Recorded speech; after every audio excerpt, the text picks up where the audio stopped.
Price the Lord. ദൈവ നാമത്തിന് നന്ദിയോടെ സ്തോത്രം ചെയ്യുന്നു. വീണ്ടും ഒരു വിശുദ്ധ പ്രഭാതം കണ്ട് എഴുന്നേൽക്കുവാൻ ദൈവം നമ്മെ സഹായിച്ചല്ലോ. ഇത് യഹോവ ഉണ്ടാക്കിയ ദിവസം ഇന്ന് നാം സന്തോഷിച്ച് ആനന്ദിക്കുക. അതെ, ഈ 21-ാം തീയതി ശനിയാഴ്ച ഈ പ്രഭാതത്തിൽ പ്രഭാത മന്നയുമായിട്ട് കടന്നു വരുവാൻ ദൈവം നമ്മെ സഹായിച്ചല്ലോ. ഇന്നത്തെ വിശുദ്ധ ദിനം എല്ലാവർക്കും അനുഗ്രഹമായി തീരട്ടെ എന്ന് ആത്മാർത്ഥമായിട്ടും പ്രാർത്ഥിക്കുന്നു. അല്പസമയ ചിന്തയ്ക്ക് വേണ്ടി വായിക്കുവാൻ ആഗ്രഹിക്കുന്ന വേദവാക്യം വെളിപ്പാട് പുസ്തകം 5-ാം അധ്യായം അതിൻ്റെ 11-ാം വാക്യമാണ്. അത് ഇപ്രകാരം വായിക്കുന്നു: പിന്നെ ദർശനത്തിൽ സിംഹാസനത്തിൻ്റെയും ജീവികളുടെയും മൂപ്പന്മാരുടെയും ചുറ്റിലും ഏറിയ ദൂതന്മാരുടെ ശബ്ദം കേട്ടു. അവരുടെ എണ്ണം 10,000 10,000 1000 ആയിരുന്നു. സ്തോത്രം.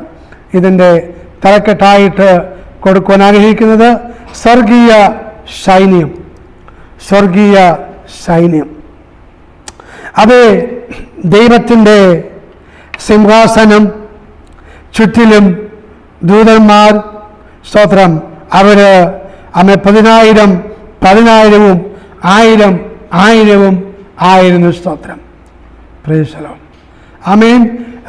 സ്വർഗീയ സൈന്യത്തെക്കുറിച്ച് നാം പറയുകയാണെങ്കിൽ സ്തോത്രം, ആമേൻ, എണ്ണിക്കൂടാത്ത സ്തോത്രം ദൈവത്തിൻ്റെ സൈന്യം, ദൈവത്തിൻ്റെ ദൂതന്മാർ, ദൈവത്തിൻ്റെ മാലാഖമാർ ദൈവത്തെ നിമിഷം തോറും ആരാധിച്ചു കൊണ്ടിരിക്കുന്നു. സ്തോത്രം.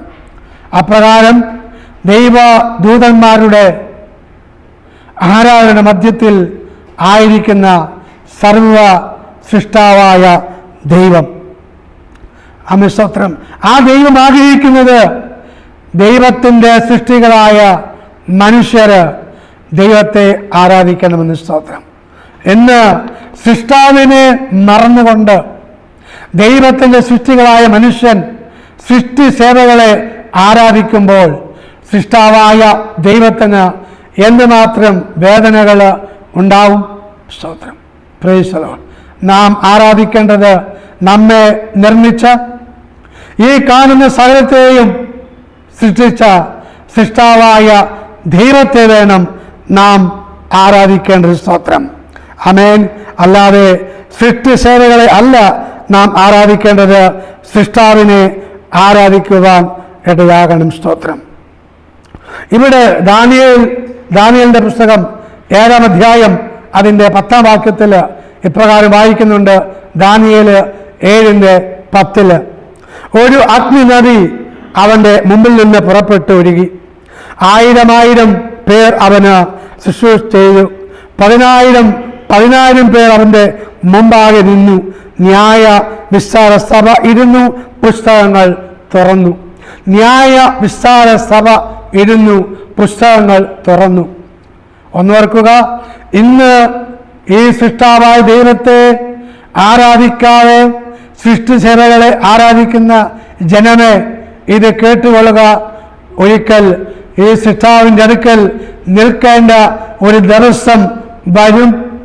അന്ന് സൃഷ്ടാവിനെ ആരാധിച്ചുകൊണ്ട് മാത്രമേ നിങ്ങൾക്ക് ദൈവം ഒരുക്കിയിരിക്കുന്ന സ്ഥലത്തേക്ക് നിങ്ങൾക്ക് പോകുവാൻ കഴിയുകയുള്ളൂ. സ്തോത്രം. ഒരിക്കൽ എല്ലാ നാവും ഏറ്റുപറയും, കർത്താവ് മാത്രം രക്ഷിതാവെന്ന്. സ്തോത്രം. ആമേൻ. എല്ലാ നാവും ഏറ്റുപറയും, കർത്താവ് മാത്രം രക്ഷിതാവ്, കർത്താവ് മാത്രം ദൈവം, കർത്താവ് മാത്രം സൃഷ്ടാവെന്ന് ഏറ്റുപറയുന്ന ഒരു ദിവസം വരാൻ പോകുകയാണ്.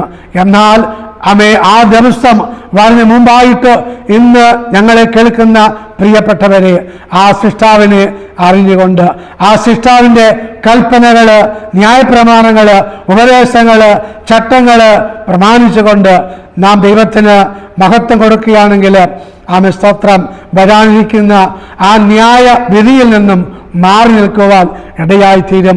വെളിപ്പാട് പുസ്തകം 20-ാം അധ്യായം അതിൻ്റെ 15-ാം വാക്യത്തിൽ ഇപ്രകാരം വായിക്കുന്നുണ്ട്: ജീവപുസ്തകത്തിൽ പേരെഴുതി കാണാത്ത ഏവനെയും തീപ്പൊയ്കയിലേക്ക് തള്ളിയിടുമെന്ന് സ്തോത്രം.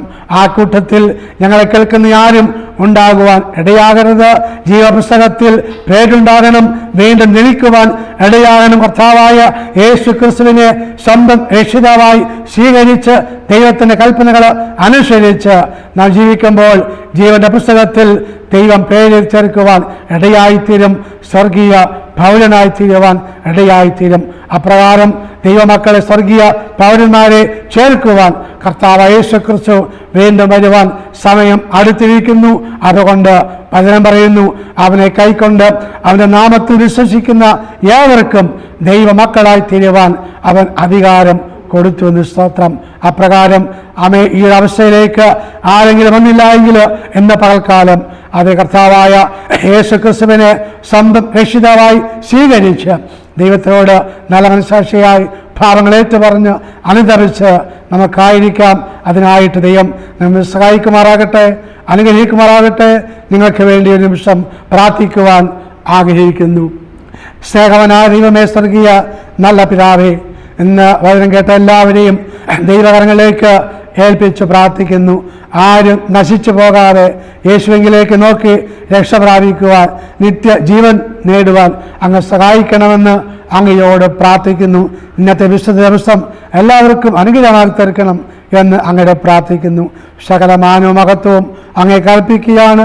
പ്രാർത്ഥന കേട്ടിയ സ്തോത്രം കർത്താവ് യേശുവിൻ്റെ ധന്യമുള്ള നാമത്തിൽ തന്നെ. ആമേൻ. സർവശക്തനായ ദൈവം എല്ലാവരെയും സഹായിക്കുമാറാകട്ടെ, അനുഗ്രഹിക്കുമാറാകട്ടെ. ഒരു നല്ല ദിവസം നേരുന്നു. ആമേൻ.